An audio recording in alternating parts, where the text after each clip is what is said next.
What do Power Five football and Division One men's basketball have to do with the Olympics? Most sports fans would say nothing. Football isn't even an Olympic sport, and no Division One men's basketball player has made an Olympic roster since 1992.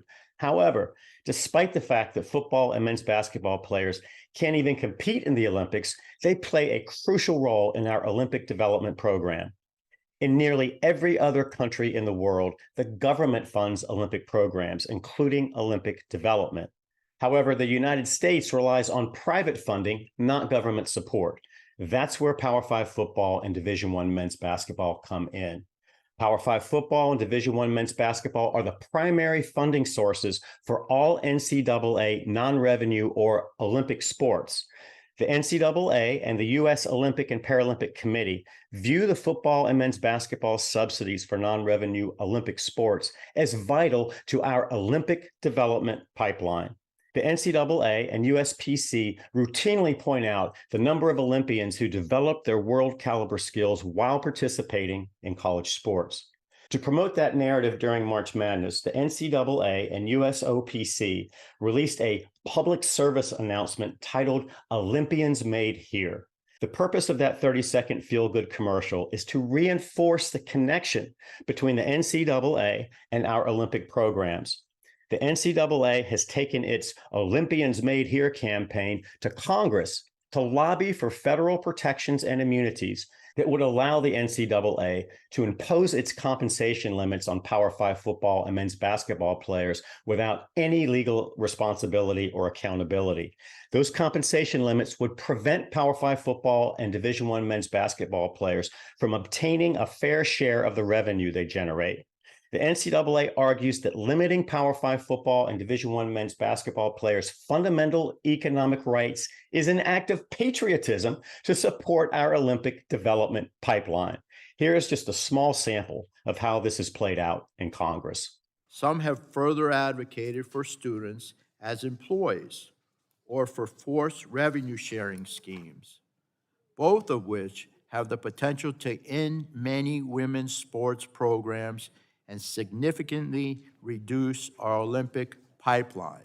Possible revenue sharing models that could take funds and divert funds away from Olympic sports over to football and men's basketball, to male sports, would be severely detrimental to Olympic sports. Our athletics department is largely self-sufficient. They take their revenues and they pump it into the non-revenue sports. And if that dynamic changes, particularly through an employment model, then really that landscape will change dramatically, as will our Olympic training system.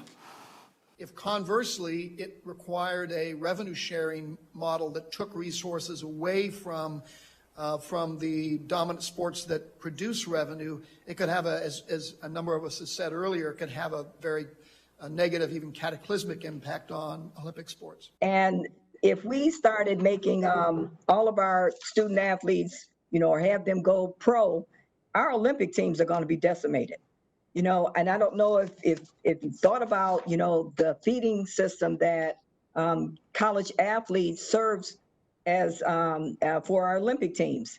I want to know how non-revenue generating sports will fare if all money gets funneled to the sports that make money. I want to know if Olympic and women's sports are going to be negatively affected if revenue sharing models are implemented.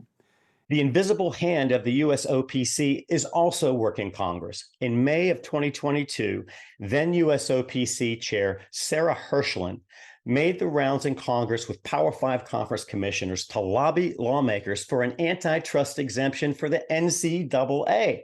That exemption would permit the NCAA to have absolute control over the laborers in the only two sports that generate revenue in college sports: Power Five football and Division One men's basketball. Beginning in the first quarter of 2023, the USOPC's lobbying firm began lobbying against revenue sharing for college athletes, which means it was lobbying against basic American freedoms for the athletes whose labors underwrite the entire college sports Olympic development enterprise. This divisive entitlement mindset has uncomfortable racial connotations because the laborers who pay for our Olympic development pipeline and can't even compete in the Olympics are disproportionately African American, and the Olympic sports and athletes who benefit from that labor and money are disproportionately white. Follow DYK for more.